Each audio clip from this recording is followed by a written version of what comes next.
So there are many ways of using the 5 element points. 2 ways are to use the nourishing relationship and the controlling relationship as we had just did. But there are many other possibilities. As acupuncture developed and independently in many parts of China, many interpretations of TCM laws are also developed. Okay? Using the 5 element points for influencing energy according to elements. Ito, binigay dito. For instance, some schools use the 5 element points according to the energy of the element. Tonifying the 5 point of a meridian to increase heat and activity, and sedating it to disperse heat and cure inflammation. So, yun po. Example, liver 2 tonifies or sedates the yang. Okay?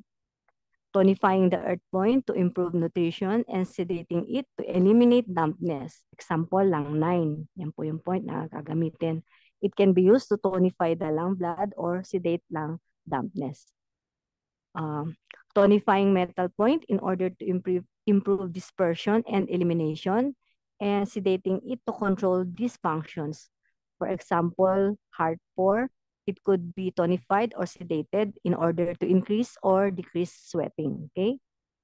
Tonifying water point to improve the moisture in an organ, to cool and soften it, or sedating it to eliminate the thin fluids. Example, lung 5, it can be tonified or sedated so it can either hold onto water or descend it to the kidneys. Okay? Tonifying the wood point to improve tension and movement in an organ, and sedating it to reduce tension and to calm an organ.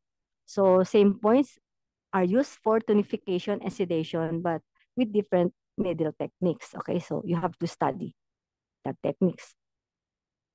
Next is using the 5 element points according to seasons. As the five elements are associated to the 5 seasons, there is also a possibility to use them not according to which energy is affected, but depending on the season in which the symptoms manifest. Okay. For example, if respiratory diseases manifest in spring, then the wood point of lung 11 should be used. If symptoms show up in winter, then the water point of the lung 5 must be used, and so on. Okay? This method is not so useful in illnesses that appear all year round.